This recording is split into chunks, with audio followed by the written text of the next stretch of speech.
बीच तुर्की की राजधानी अंकारा में एक बैठक के दौरान यूक्रेन के झंडे के अपमान पर जेलेंस्की के एक सांसद ने रूस के प्रतिनिधि को घूंसा मार दिया।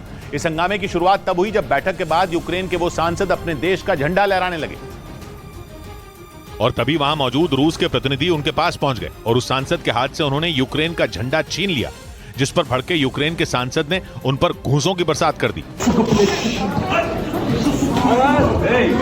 इसके बाद तो उन दोनों के बीच हाथापाई शुरू हो गई, लेकिन वहां मौजूद सुरक्षा कर्मियों और दूसरे देशों के प्रतिनिधियों ने तुरंत बीच बचाव किया। उन्होंने किसी तरह उन दोनों नेताओं को एक दूसरे से अलग किया, तब जाकर वो शांत हुए।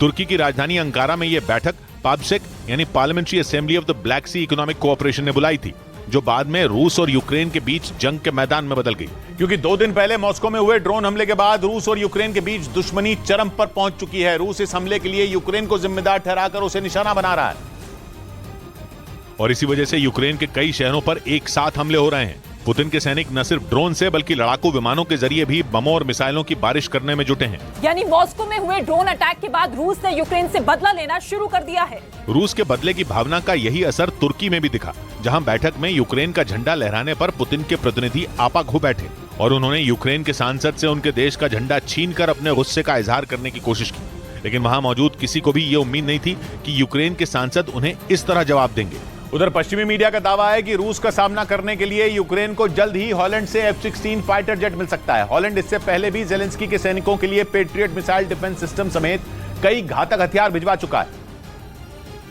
और पश्चिमी मीडिया का दावा है कि इस बार उसने जेलेंस्की को F-16 फाइटर जेट देने का भी वादा कर दिया। अमेरिका के इस लड़ाकू विमान की गिनती दुनिया के सबसे खतरनाक फाइटर जेट में होती है। इसी वजह से जेलेंस्की पिछले कई महीनों से F-16 की मांग कर रहे थे।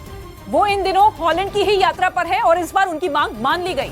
यानी हॉलैंड जल्द ही यूक्रेन को F-16 लड़ाकू विमानों की सप्लाई करेगा, जो चौथी पीढ़ी का खतरनाक फाइटर जेट है। इस लड़ाकू विमान को 9 मिसाइलों और कई दूसरे हथियारों से लैस किया जा सकता है। इसके जरिए हवा से जमीन और एंटी शिप मिसाइलें भी बरसाई जा सकती हैं। F-16 की सबसे बड़ी खासियत इसकी रफ्तार है। ये 2400 किलोमीटर प्रति घंटा की रफ्तार से उड़ान भर सकता है और इसी वजह से जेलेंस्की लंबे वक्त से अपनी सेना के बेड़े में F-16 लड़ाकू विमान को शामिल करना चाहते थे, जिसके लिए उन्होंने अमेरिका से भी गुहार लगाई थी, लेकिन अमेरिका ने उन्हें अब तक ये फाइटर जेट नहीं दिया, जबकि जंग की शुरुआत से ही बाइडेन यूक्रेन को सबसे ज्यादा हथियारों की सप्लाई कर रहे हैं।